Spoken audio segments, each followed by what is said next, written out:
We talk about boomers and their pensions, millennials and their student loans. Gen X gets ignored, but they're quietly fine. Then there's Gen Z, born 1997 to 2012, and nobody can figure them out. They'll skip buying a new house, but drop $200 on a skincare routine. They'll say capitalism is broke while running a 6-stream side hustle before they're 22. They're the most financially anxious generation on record, and somehow also the most comfortable talking about money out loud. Here's what nobody tells you. It all traces back to one thing. They came of age watching money get faked in real time. Picture this. You're 12 years old. It's 2020. School closes on a Tuesday and never really reopens the same way. You're watching the news with your parents, and the stock market is doing something that makes no sense. It crashes, then it rockets to record highs, while actual people are losing jobs and standing in line at food banks.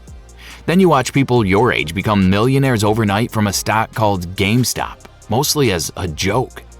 Then you watch a coin with a dog on it make people rich for no reason anyone can explain. By 15, you've learned the most important lesson of your financial life before you've ever had a real paycheck. The system doesn't run on logic. It runs on attention. That lesson broke Gen Z's brain in a very specific way. They don't trust institutions, but they trust strangers on their phone. Here's the first contradiction. Gen Z is the most skeptical generation of banks, employers, and traditional financial advice on record. But ask them where they actually learned about money, and most of them will say TikTok, YouTube, or a random creator on Instagram. A total stranger with no license, no credentials, sometimes no idea what they're talking about. That sounds backwards until you understand why. A bank commercial feels like a sales pitch. A 45-second video from someone who looks like them, talking in their language, feels like a friend explaining something. It's not that they trust financial information more casually. It's that they trust the messenger differently. Institutions feel like they're hiding something. A stranger filming in their bedroom feels like they have nothing to hide. That's not always true, but it's how it feels. And feelings drive money decisions more than facts do. They're terrified about their future, but they spend like there isn't one. Surveys consistently find Gen Z is more anxious about their financial future than any generation before them at the same age. Many don't expect Social Security to exist by the time they retire, and a huge share think they'll never be able to afford a house at all. And yet, this is also the generation normalizing $7 coffee, skincare hauls, and concert tickets that cost half a paycheck. This isn't recklessness. It's a rational response to a hopeless feeling math problem. If a generation genuinely believes the traditional milestone, house, retirement, financial security, are out of reach no matter what they are, saving toward those milestones stops feeling like discipline and starts feeling like delaying joy for a reward that may never come. Psychologists call this present bias under perceived scarcity.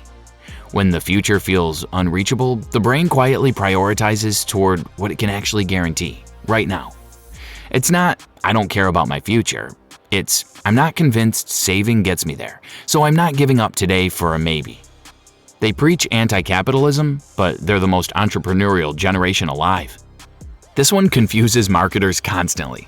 Gen Z will post about capitalism being broken, then spend their weekend building a Depop shop, a Discord community they charge for, a print-on-demand store, 3 income streams before they've finished a degree. Self-employment and side income among Gen Z is already outpacing where millennials were at the same age. It's not actually a contradiction once you look closer. They're not against making money. They're against making money the old way, climbing a ladder at a company that could lay them off with a form email, the same way they watched happen to older siblings and parents during 2020. So instead, they built income streams that don't depend on one employer's mood. It's not entrepreneurial ambition in the traditional sense. It's the same instinct as buying insurance. Don't depend on one source because you watched what happens when that one source disappears overnight. They talk about money constantly, but they learned almost none of it from school or parents. Older generations were taught not to discuss salaries or debt. Money talk was private, sometimes shameful. Gen Z blew that up completely. They'll post their salary, their rent, their student loan balance, their net worth publicly without blinking. Here's why. Silence around money is exactly what let previous generations get quietly underpaid, oversold on bad mortgages, and stuck with debt nobody warned them about. Gen Z watched that silence hurt the people before them, and their response was radical transparency. If everyone knows what everyone else makes, it's harder to get taken advantage of quietly. It's not a lack of shame, it's a generation that decided privacy around money was never actually protecting them.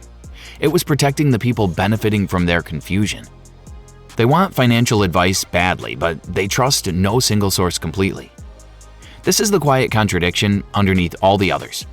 Gen Z consumes more financial content than any generation before them at their age. But they'll watch 5 different creators explain the same topic before deciding what to believe.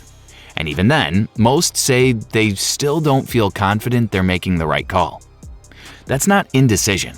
That's a generation raised on information that turned out to be fake, sponsored, or wrong often enough that verifying everything twice became the real default setting. They grew up watching misinformation spread as fast as real information, with no way to tell them apart at a glance. So they never fully relax into trusting one source, one platform, or one voice, including, eventually, whichever creator they're watching right now. What this actually tells us. Gen Z isn't confused about money. They're responding accurately to growing up watching the rules get rewritten live. A market that made no sense, institutions that felt hollow, and a future that stopped looking guaranteed no matter how many boxes you checked. They didn't inherit a broken formula and follow it blindly like the generations before them. They watched it break in real time, on their phones, before they ever got a paycheck of their own. That kid watching the market crash and spike in the same year turned something most 12-year-olds never have to learn that early. The system isn't logical, so trust has to be earned individually, verified constantly, and never fully handed over to any one place again. Drop a comment. What money habit do you have that actually makes total sense once you think about where it came from? Subscribe if you want the next one in this series.